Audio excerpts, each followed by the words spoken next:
கடல் என்னும் வாழ்வில் கலங்கும் என் படகில் சுகம் பிடித்து நடத்தும் என் தேவா.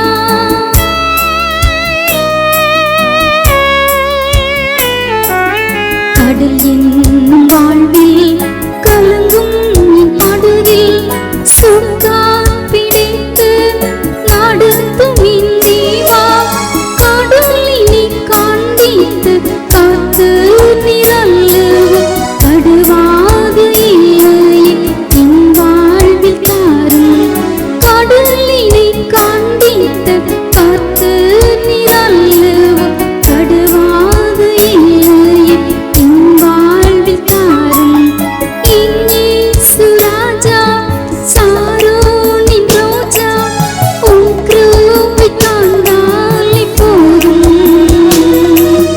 அலை மோதும் வாழ்வில் அலையாமல் செல்ல உம் கிருபை முன் செல்ல அருளும்.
எதிர்காற்று வீசு எதிர்போரும் பேசு என்னோடிருப்பவர் பெரியவர் நீரே.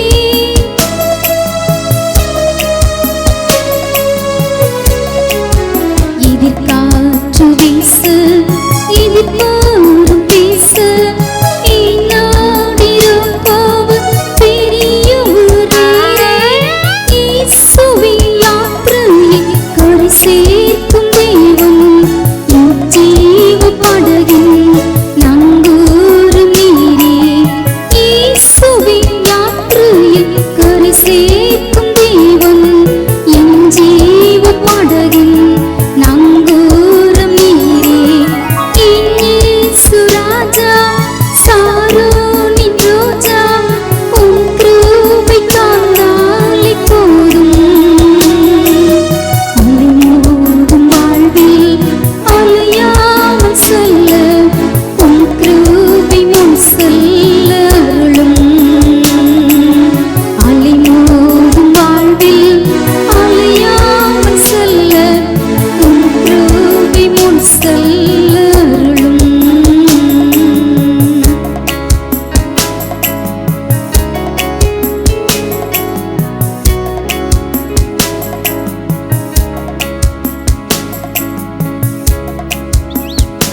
ஆரோக்கியமான செய்தி நேரம் என்ற நிகழ்ச்சியோடு இணைந்திருக்கிற தேவ பிள்ளைகள் யாவருக்கும் இயேசு கிறிஸ்துவின் இனிய நாமத்தினால் எங்கள் அன்பின் வாழ்த்துக்கள்.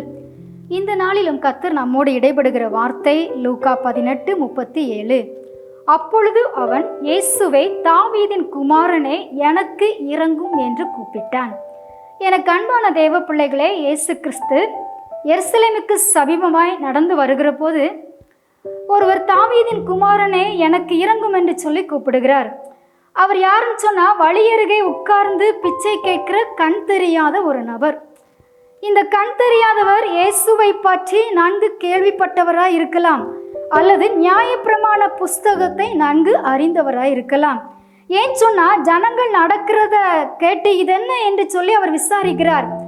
நசரேயனாகிய இயேசு இந்த வழியே போகிறார் என்று சொல்லி அந்த ஜனங்கள் சொல்றாங்க. அவன் உடனே இயேசுவை இரங்கும் என்று கூப்பிடவில்லை, இயேசுவே, தாவீதின் குமாரனே, எனக்கும் இறங்கு என்று சொல்லி கூப்பிடுகிறார். நியாயப்பிரமாணத்தை நன்கு அறிந்தவர்களால் கூட இயேசுவை அறிந்து கொள்ள முடியவில்லை. அவருடைய பிரசங்கங்களின் மூலம் அவர்கள் சொல்வதை கேட்டு அறிந்த இந்த கண் தெரியாதவரோ இயேசுவை நன்கு அறிந்து விசுவாசித்து அற்புதத்தை பெற்றுக்கொண்டார். ஹல்லேலூயா. நம்முடைய வீடுகளிலே பரிசுத்த வேதாகமம் இருக்கிறது.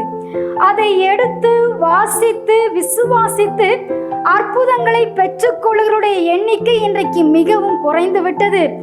ஆனால் நாம் பிரசங்கிக்கிற பிரசங்கம் மூலம், ஏதோ ஒரு துண்டு பிரதி மூலம் இயேசுவை ஏற்றுக்கொண்டு விசுவாசித்து மறைவாக அற்புதங்களை பெற்றுக்கொண்டவர்கள் இன்றைக்கு ஏராளமான ஜனங்கள் இருக்கிறாங்க. ஒவ்வொரு நாளுமே அவர் நமக்கு இறங்கி அற்புதங்களை செய்ய நாம் அவருடைய வார்த்தையை வாசித்து விசுவாசித்து நிறைவான நன்மையை பெற்றுக்கொள்ள வேண்டும். தேவன் அதை எதிர்பார்க்கிறார். அந்த கண் தெரியாத மனிதனிடம் இயேசு சொன்ன வார்த்தையை பாருங்க, உன் விசுவாசம் உன்னை ரட்சித்தது என்றார்.